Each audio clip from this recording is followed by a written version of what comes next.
Cloud.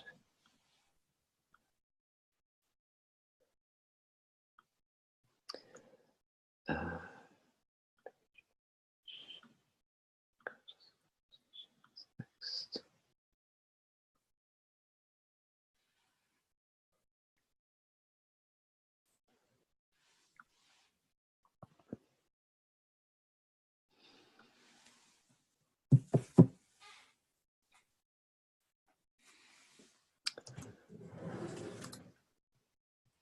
Okay, here we go.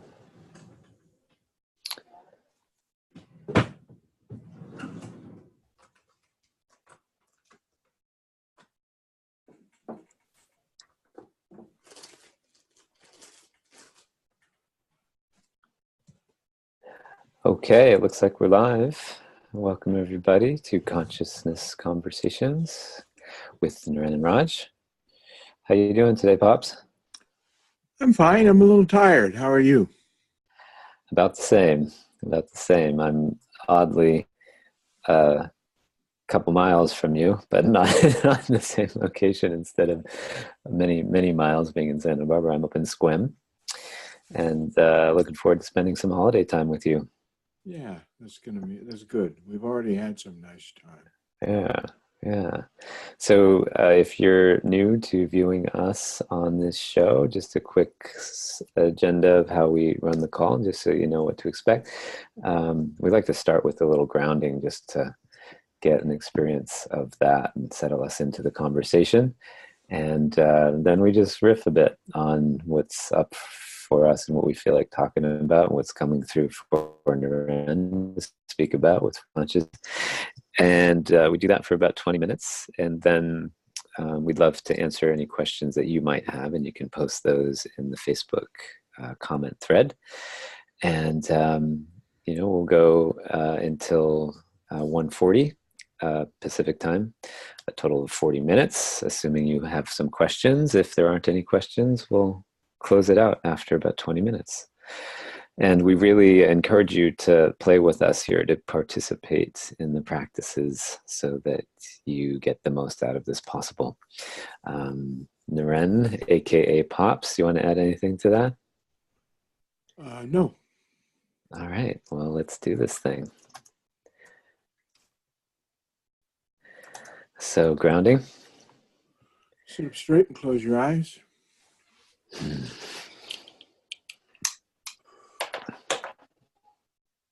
Just everybody, sit up straight and close your eyes if that's comfortable for you.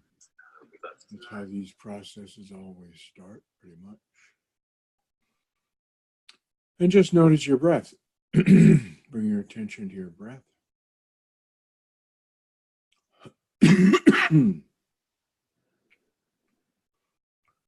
And when I say bring your attention to your breath, it's just observing, witnessing, being present to the rise and the fall of your breath. In the work I do, it's witness the breath, watch the breath at the belly, because it's a big place to do it. The breath comes in, the breath comes out, and there's clear physical movement when you breathe in and out from the belly. And also the belly is when you breathe from the belly, it's a good place to ground. So just tuning into the breath, tuning into the rise and the fall of the breath. And just noticing as soon as you tune into the breath and the rise and the fall of the breath, that your body starts to relax, your breath starts to relax. That's just how it is. It's the mechanics of it. Because you're just identifying from the mind and bringing your attention to the breath and slowing down, just relaxing. And you can be aware of the body relaxing as you're there. Just noticing the breath, noticing the relaxation. Noticing how your sense of space expands when you're watching the breath. with your eyes closed. Just notice how your sense of awareness expands to include the breath and the awareness itself. Just being present to the breath as the body relaxes and allowing your body to relax and the breath to rise and fall and your relaxation awareness to expand. Just to be aware of that expansiveness, that space when relaxation occurs. Just easily, not doing anything actually, just by attention, awareness. Relaxation occurs. Just being here,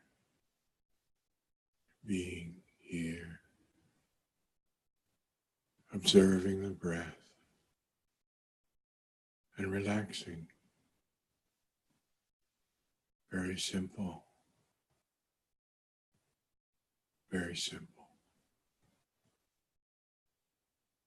And when you're ready, open your eyes. I haven't felt that relaxed in a week. Thank you for that, Pops. So I'm just checking in here because my eyes were closed there just to see if we have some comments coming in here. So welcome, Jessica. So, Pops, Hey, Jessica. Hi. Yeah. I thought that something that might be valuable today is to talk a little bit about what comes up for us during the holidays and being with family, and some practices that we might use to navigate those things that come up for us. Sure. And maybe even talk a little bit about, the nature of those things that come up for us, so that we're not at the effect of them so much and we can actually enjoy our time together. So right. That's a good subject, and it's an appropriate moment. Mm-hmm. The first thing comes up for me about that, I've talked about this before and worked with clients about it before. For many of us, we're more triggered by family than almost any other individuals, any other group of people other than our significant other. If we have a spouse or significant other, they tend to take number one spot on pushing our buttons. And after that, it's sort of family. Somebody once said, I think it may have been Ram Dass, who said, if you want to find out where your transformation is at, spend a few days with your family. Because we get all triggered. Why is that? It's because beyond our conscious mind and beyond our egoic sense of time and place and who we are and all that sort of stuff, on an unconscious level, most of our patterns and triggers are created when we're 3 to 5 years old. And that the context of our lives at that time is family. Mom, dad, sisters, brothers. And so when we go back into a situation with family, we regress. Even if we're whoever we are, when we're not with family, there is a vibration that is a family level of awareness and consciousness and relating that gets reestablished. And that hooks us. And so then we have all the stuff we had in our whole fucking life with everybody in the family back up on the surface. I mean, initially, for the first half an hour, it's just joy and happiness, or not, with however we are with our family. But there's that great stuff. And then after a really pretty short time, Parents start telling kids what to do, kids start resenting parents, sisters and brothers go back into whatever their trips were with each other, competition or aggression or whatever. And those things start coming up. And because it's not socially appropriate, we try to repress those things. We repress them. And what happens when we try to repress anything? It pushes back. And then as we're into like the 8th hour of the first day or after that, it starts to come out. Somebody makes a comment, somebody else reacts. Or even if that doesn't happen, everybody's sitting around having a good time, but also having pressures and tensions come up. Now, not everybody in a family is fucked up as mine, but also not as loving as mine, probably. It's how it is. But all that stuff starts to come to the surface. And because we're all so much older, when parents try to control, there's resentment, and there's whole lifelong resentments that come up. So it becomes sort of a stew. I mean, turkey may be for dinner, but we're in a stew of early life issues and reactions and stuff we've repressed since early life that may never have gotten cleared, never have gotten talked about. And so those things keep coming up. As long as that darkness is repressed, it stays there. And then it comes up when it especially comes up when we're back around the family in that environment.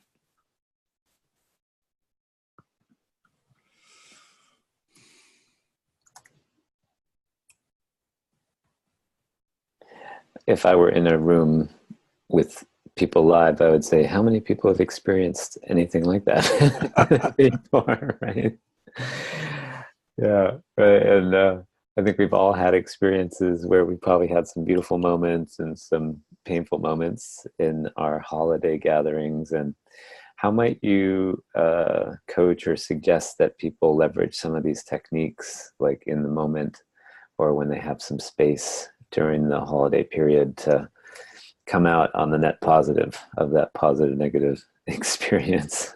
Well, I have some fundamental suggestions before we even get into techniques.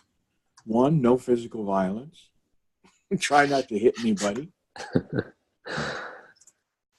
Number two, don't try and use the holidays to work through all of the shit that's been suppressed for 50 years or 40 or 30 years. Because, I mean, for one thing, a lot of what is there for many people is stuff with their parents. And it's stuff that they would have liked to have had the space to work through with their parents a long time ago.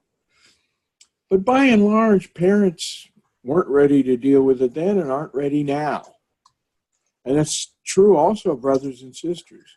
People are listening to this and participating in this are people who are mostly doing work on themselves in one form or another. So there's a tendency to try, okay, I know how to do this stuff now and I'll work through it. One thing I think I made this up a long time ago. Most stuff comes from a lot of places, but I remember thinking this one time. The truth is something to be used unsparingly on ourselves and with great restraint on others. Number one, a lot of our truth is, when it comes up in this sort of context, is, boy, did you fuck me up when I was a kid.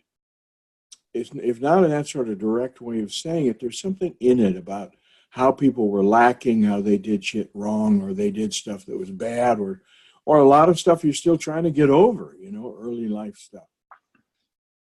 It can't, in my experience, it's really the wrong place to try, an inappropriate and unhelpful place to try and deal with any of that stuff. So the first thing is, when the feelings come up, when the emotions come up, be present to them yourself. And take it as an opportunity to be quiet, because if your family is anything like mine, nobody will notice if you're not pushing your way into the one having the floor at that moment. And just be present to your feelings. If you do meditation, if you do the techniques I've been teaching, whatever you do, really be present to yourself and what's coming up. Be present to yourself and what's coming up, and give it space. Give it space to feel it. Give it space to be present. And just let yourself experience it. Because when you let yourself feel it and let it pass through, don't try and deal with the content of memories or past or all of this stuff. In that situation, all it'll do is ruin your holiday, because it's another thing that everybody knows, but is very true, and that is, what you put out comes back momentarily and over your whole life. Karma is karma.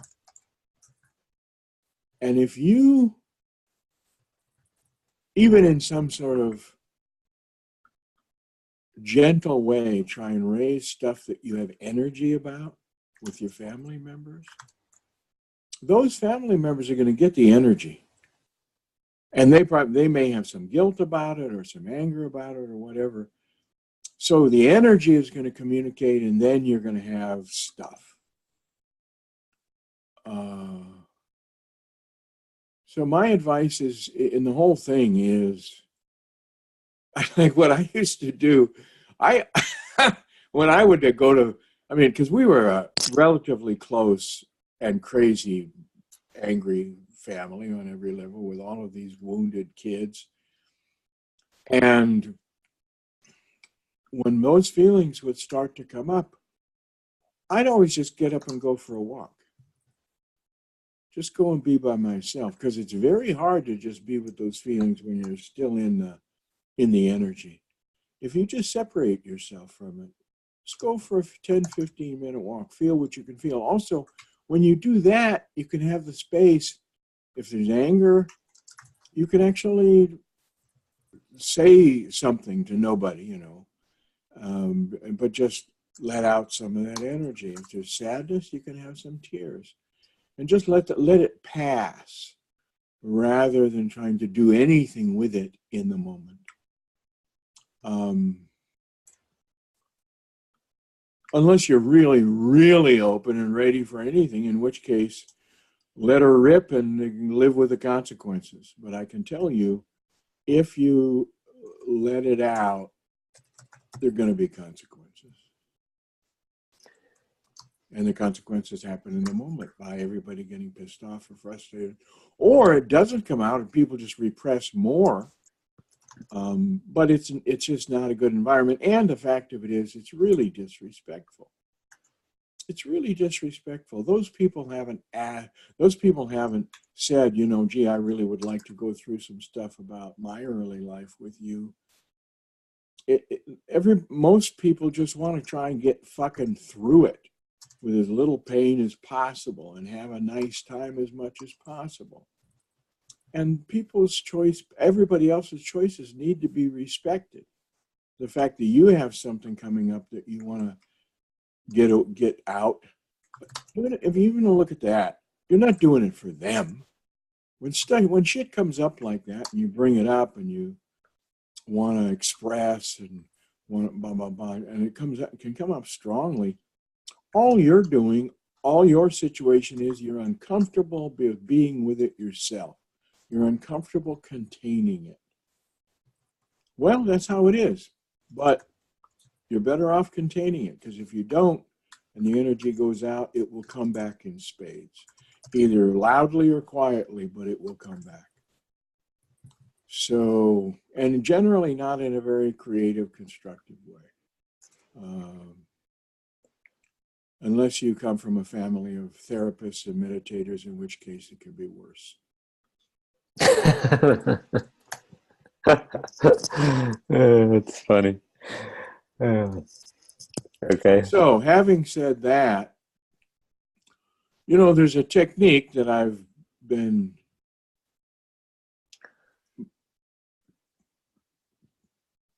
revising and teaching over the years that I generated a long time ago initially, which will give you some space from feelings, from strong feelings, especially negative emotions. And it can be used anytime you're in this sort of situation. And I've done it with Raj a lot, and I teach it to my clients and work with them. Understand, if you just start doing this for the first time, it's like any exercise. It's like any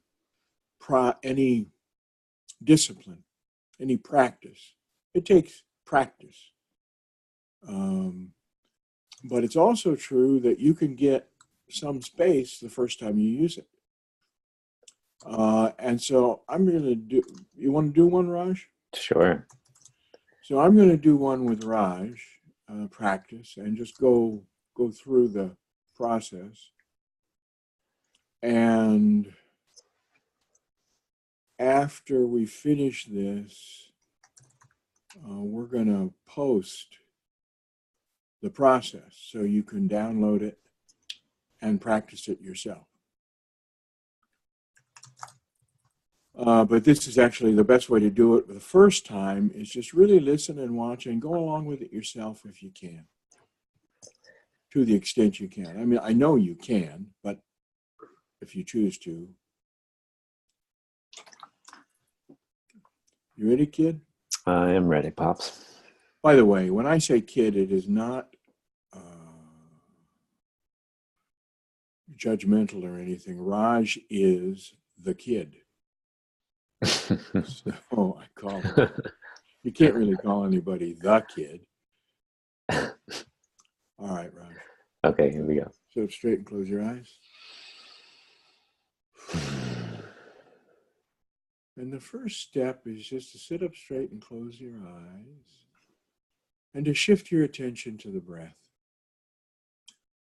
Just shift your attention from the mind, the ego, to the breath. And just notice the rise and fall of the breath. I recommend people watch the breath in the belly because it's far away from the head and it's a physical movement that you can easily watch. Just when I say watch, of course, you can't see the breath. It's observe, witness.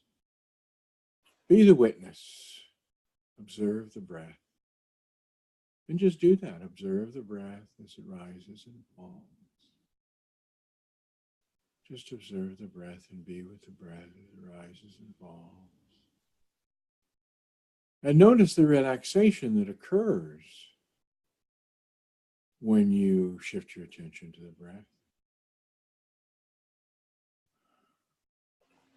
And now you can open your eyes or not, but I'm going to say a couple of things about that.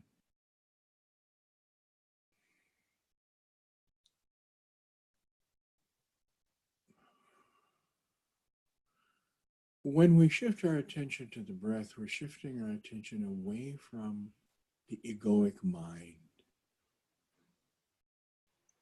Now, and when we do that, we're shifting awareness. Our awareness is habitually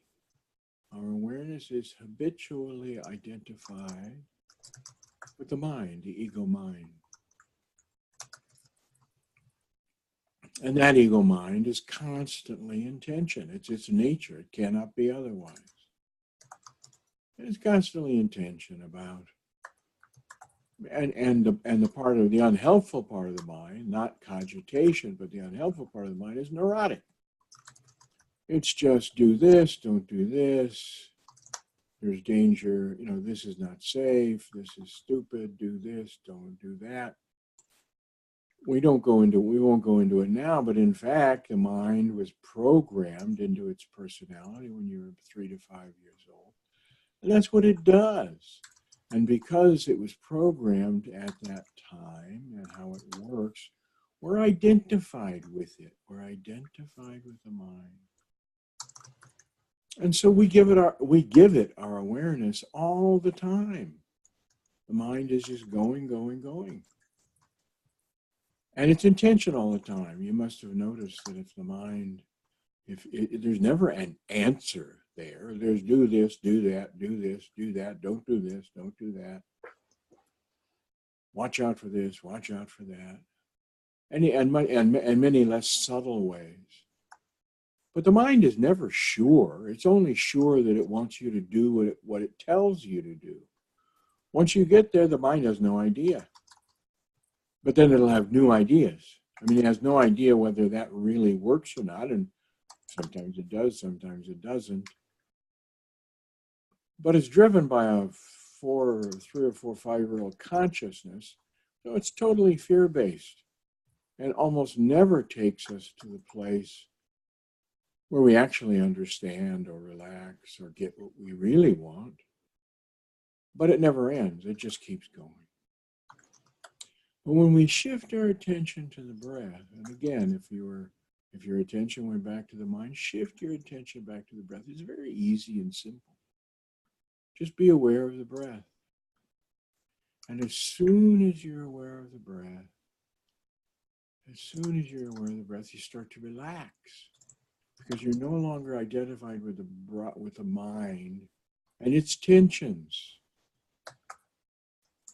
When you're identified with the mind and its tensions are communicated to the breath, communicated to the body. As soon as you shift your attention from that mind, those tensions, the body starts to relax. The breath starts to relax. And in that space, there is space. And the more you do it, the more you learn to do it, the more you connect to that space, the more relaxation occurs. And it is awareness that is aware of the breath. So the more you shift to awareness and spend a bit of time in awareness, shift your attention to the breath and spend a bit of time aware of the breath and just being in awareness, you become more aware of the awareness. Osho called it awareness of awareness. And the more you become familiar with that space, the more you can easily return there and find some peace, find some relaxation away from the mind and the ego and the emotions. And you can do it any time that you find stress arising, or just do it for the practice. But anytime you have strong emotion, negative emotion coming up, try this. Shift your attention to the breath. Hang out in the awareness, watching the breath, being aware of the space around the breath, the peace within that space. And then shift your attention back to whatever you were, shift your attention back to the mind, ego, whatever emotion, whatever was going on. And if you have shifted your attention to awareness and you're in awareness, you have a different perspective on the mind, on the emotions, on all of this stuff. You're actually in the watcher and you're observing the thoughts and emotions from a distance. And when you can observe from that distance, you can see it very differently. When you're in the middle of it, when you're in the middle of emotion, it's like you're when you give your awareness to emotion, to the ego, and then strong emotion happens, you're like in the middle of it. It's like a cloud around you, and you can't really see out of it. You're just in it. So there's no perspective, there's no understanding. Even if you know it enough to recognize, oh, I'm fucked up, I'm angry, I'm this or I'm that. You're in the middle of it. You're in the middle of a storm, the middle of a cloud, and you can't see out of it. But when you shift your attention to the breath, shift your attention to the breath and be aware of awareness,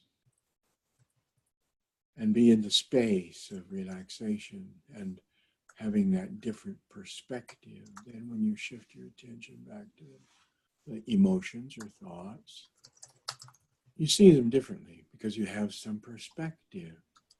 They don't have the same strength. You're not in the middle of them, you can be observing them. And when you're observing them, you can really see what it is. It's just an emotion, and it's emotion driven. You could just, if you really look closely at it, you can see the age of it. You can see what's really going on, what's coming up.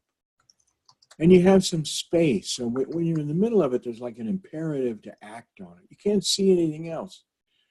When you have some perspective and you're observing it, being the witness, just witnessing it, then you can choose how to behave. You can choose to speak of it or whatever, or you can choose just to be with it, just to watch it and let it pass. Because all of these emotions pass if we don't act on them. When we give them energy, then they have more energy.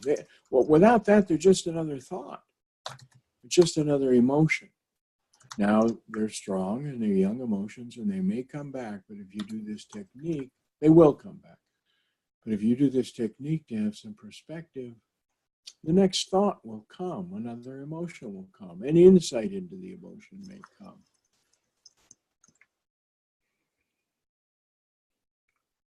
When I teach these techniques, I encourage people to practice them regularly when strong emotion comes up, but also just when you have time to practice it, so that you get better and better at shifting when there's strong emotion is there, or anytime, shifting your attention to the breath, being in awareness, watching, witnessing. Now, for me, once you do it long enough, you don't have to shift your attention back to the emotions unless you choose to. And it's a useful place to do it if it is a strong emotion, it persists. But you can also just hang out in the witness. Just hang out, watching, witnessing, being present. Because this is your nature. Presence is your nature. The mind is not your nature. The mind is the mind. Your deepest nature is just presence. It's witnessing. And the more you can tune into witnessing, the more you can be the watcher, the witness, the more you can find peace.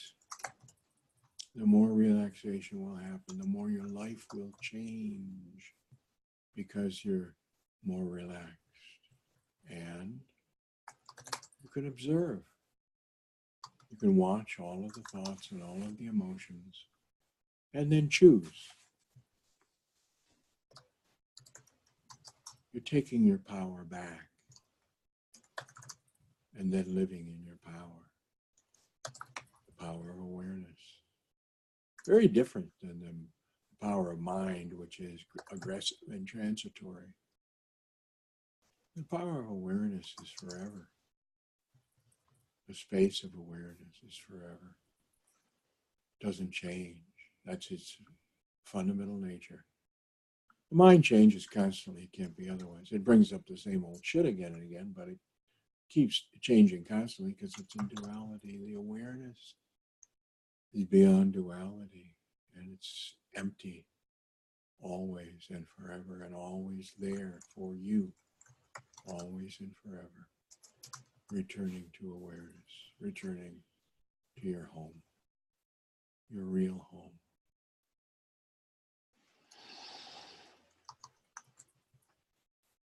Your eyes.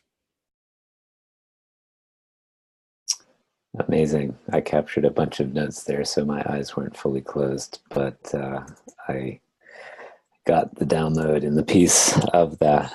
And one of the things that I'm just mostly left with all of this as the key takeaway is being with, being with that thing that comes up. And what we tend to do is react, and then we want to offload the tension and the feelings, and I think you've said it to me before, we vomit our stuff on those around us, and we expect them to be okay with it. I remember, if you are going to share something with somebody when you're feeling that, I remember you sharing with me, sharing vulnerably is the thing to do, so that people can have compassion for you, not blaming people and vomiting your upset on them like a But if you 3-year-old. ever, that's great. But if it's with family, when you move back to watch before you begin, make a real assessment of whether this person can handle it, Mm-hmm. whether the space can handle it, or whether it's really not the best time. Yeah, it's great. Yeah, I've experienced tremendous growth just being with all the stuff that comes up and not doing anything about it other than witnessing and watching. Yeah, it's all about acceptance. You can call that space a lot of stuff. It's awareness, but one of the most fundamental qualities of it is acceptance. Awareness doesn't judge. Awareness doesn't do anything. So its fundamental nature is acceptance. It just mirrors. It's just there. And our way of being with it, when we're with it, we're in acceptance. And then as soon as we get triggered and come out of it, when we're not in acceptance, we're not in awareness. We're back in the other stuff. Yeah. So are we now, I'm looking at the time. Should we go to questions? Yeah, totally. So if there are any questions, I've been scanning here as we go, but if anything's coming up for you around anything that was shared there or anything else you'd like to ask about moving into the holidays here, please just type it into the comment window on the Facebook stream here, and we'll just give you a minute to see if anything comes. If not, we'll call it a day. We didn't give much time today so far, did we? We were doing these processes. I think probably people probably appreciated that, and I'm again scanning here to see if there's any questions or comments. So yeah, I don't see anything coming through here. So anything else you want to say before we close? No, I just wish everybody a happy and peaceful holiday season.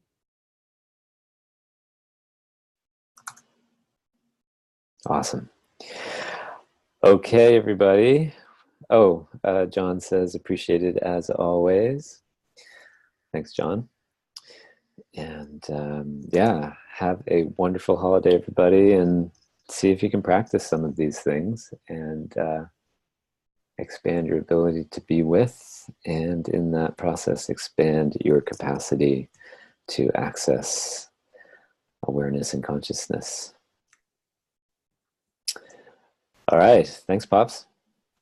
Thank you, kid. Have a great holiday, everybody. And what do you think, Pops? Are we on next Friday? As far as I know. Okay, fantastic. So same time, same Facebook Live channel. Next week, Friday at 1 o'clock Pacific time. Jessica says thank you. Daniela says thank you. Becky says thank you. Lots of thanks coming in. So we appreciate you being here, taking the time, and just have a lovely holiday, please, everybody. We wish you the very best. Namaste. Namaste.